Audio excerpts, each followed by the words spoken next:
नमस्कार दोस्तों, आप देख रहे हैं सतीश आर्ट गैलरी और मैं हूं सतीश। तो आज के इस वीडियो में हम सीखेंगे पैरों की ड्राइंग करना। तो चलिए देखते हैं कि पैरों की ड्राइंग हमें किस तरह से करनी है। इस तरह से मैं फ्लैटर पैर एक बना रहा हूं।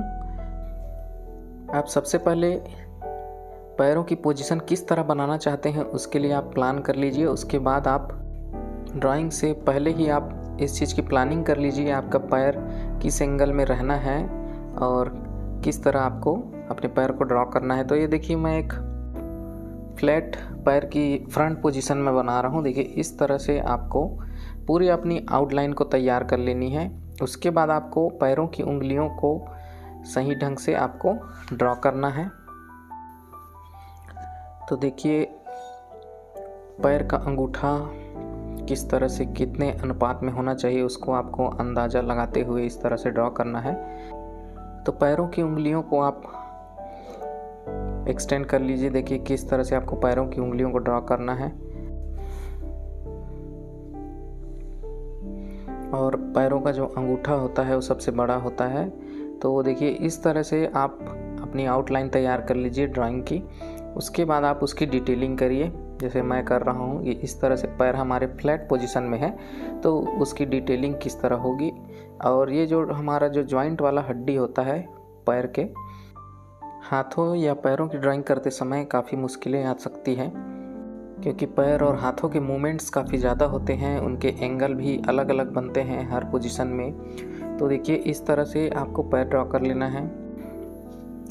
जब आप पूरी तरह से अपने ड्राइंग से संतुष्ट हो जाते हैं तब उसकी शेडिंग शुरू कीजिए। देखिए, मैं नाखूनों को इस तरह से उंगलियों के रेशियो में बना रहा हूँ। तो अंगूठे पे काफ़ी बड़े नाखून होते हैं और बाकी उंगलियों पे छोटे, और जो छोटी वाली उंगली होती है उस पे काफ़ी छोटे नाखून होते हैं। तो इस बात को हमें ध्यान रखना है।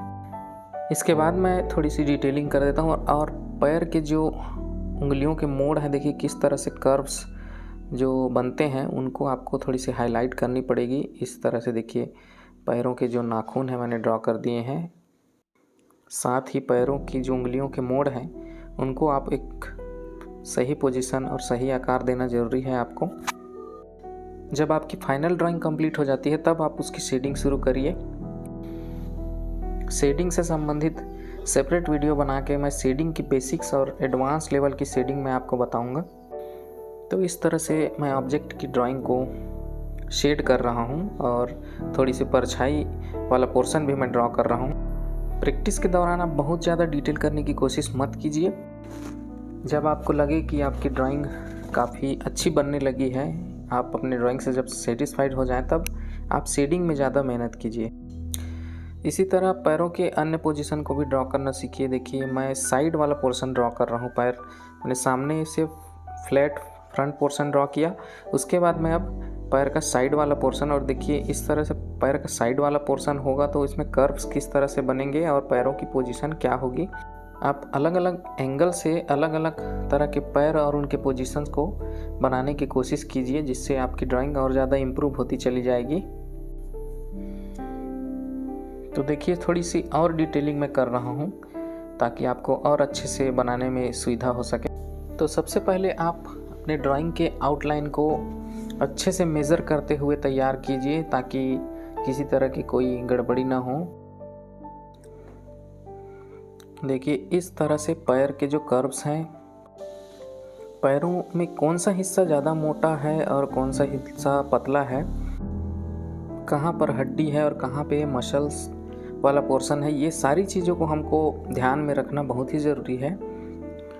बट यदि आप रेगुलर प्रैक्टिस कर रहे हैं अपने ड्राइंग या आर्ट वर्क की तो आप काफ़ी कम समय में अच्छा रिज़ल्ट अचीव कर पाएंगे। तो ये देखिए, यहाँ से मैंने जो कर्व्स हैं उनको बनाने शुरू कर दिए हैं और पैर का जो फ्रंट एंड पोजीशन है उसको मैं ड्रॉ कर रहा हूँ। तो देखिए, फ्रंट वाला पोजीशन किस तरह से होगा और ये इस तरह से जो हड्डी वाला पोर्शन है वो उसके बाद को जज करते हुए आपको ड्रॉ करना है। देखिए, इस तरह से। तो देखिए, अंगूठा वाला पोर्शन मैंने बना दिया है। उसके बाद मैं दूसरी उंगली को ड्रॉ कर रहा हूँ। दूसरी उंगली भी किस तरह से कर्व और मुड़ी हुई अवस्था में होगी उसको आप ध्यान से देखिए। एक ट्यूब जैसे या नली जैसे दिख रही है, तो उंगलियों को आपको उसी तरह से बनानी है एक ट्यूबल फॉर्म में। तो उंगलियों को मैं बिल्कुल इस तरह छोटे छोटे ट्यूब्स के रूप में ड्रॉ कर रहा हूँ। उसके बाद जब आप ड्राइंग से सेटिस्फाइड हो जाएं, तब आप डिटेलिंग पर ध्यान दीजिए। तो इस तरह से फ्रंट एंड पोजीशन बन के तैयार है। अब देखिए कौन सा पोर्शन डार्क होना चाहिए और कौन सा पोर्शन लाइट होना चाहिए, इस बात को भी हमें ध्यान में रखना पड़ेगा। इंस्टाग्राम पे मैं काफ़ी सारे लोगों को देखता हूँ जो ड्राइंग तो करना चाहते हैं, लेकिन गाइडलाइन के अभाव में वो बिल्कुल गिव अप कर जाते हैं, क्योंकि हर कोई आर्ट कॉलेज ज्वाइन करके पढ़ाई नहीं कर सकता या आर्ट को नहीं सीख सकता। कोई आर्ट में करियर बनाना चाहता है, तो कोई बस इसे हॉबी की तरह रखना चाहता है। तो जो भी हैं जो सीखना चाहते हैं, मेरे इस चैनल को सब्सक्राइब करके जुड़ जाएं, आपको ज़रूर हेल्प मिलेगी इस चैनल के माध्यम से। ये देखिए मैं नाखूनों को इस तरह से मैं ड्रॉ कर रहा हूँ। देखिए नाखूनों की पोजीशनिंग को भी हमें उसी कर्व्ड में ही ड्रॉ करनी है। तो मैं अब थोड़ी सी शेडिंग कर देता हूँ। इस तरह से मैंने शेडिंग कर दी है, देखिए। तो फाइनल आउटलाइन बनने के बाद आप उसकी शेडिंग कर सकते हैं और अपने ड्राइंग को और अच्छे से निखार सकते हैं। और कंटिन्यू आप प्रैक्टिस करते रहिए, जिससे डेफिनेटली आपकी ड्राइंग काफ़ी अच्छी होगी और इम्प्रूव होगी। तो इसी तरह पैरों के अलग अलग एंगल्स और अलग अलग मोमेंट्स को आप बनाने की कोशिश कीजिए। देखिए और मैं एक अलग तरीके से जो पैर का पोजीशन है वो ड्रॉ करने की कोशिश कर रहा हूँ। तो इस तरह से आप अपना गाइडलाइन तैयार कर लीजिए और उसके अंदर आप बनाना शुरू कर दीजिए कि किस तरह अलग अलग एंगल से आपका हाथ और पैर का मोमेंट होना चाहिए। तो इस तरह से एक और अलग पैर की जो पोजीशनिंग है वो मैं ड्रॉ कर रहा हूँ। ये देखिए जो हड्डी वाला पोर्शन है पैर का, जो जॉइंट है, वो आपको कहाँ पे बनानी है और किस तरह बनानी है। उसके बाद जो है हाथों और पैरों की ड्राइंग में इस बात का ज़्यादा ध्यान देना है कि आपकी जो उंगलियां हैं वो काफ़ी बड़ी या लंबी ना हो जाएं या काफ़ी छोटी ना हो जाएं, जिससे ड्राइंग का जो सौंदर्य है वो बिगड़ सकता है। सो आई होप आप लोगों को मेरे ट्यूटोरियल वीडियोस पसंद आ रहे हैं। अगर पसंद आ रहे हैं तो वीडियो को लाइक कर दीजिए, और अगर सीखना चाहते हैं मेरे साथ तो चैनल के साथ सब्सक्राइब करके जुड़ जाइए। मिलते हैं हम अगले वीडियो में, तब तक के लिए नमस्कार।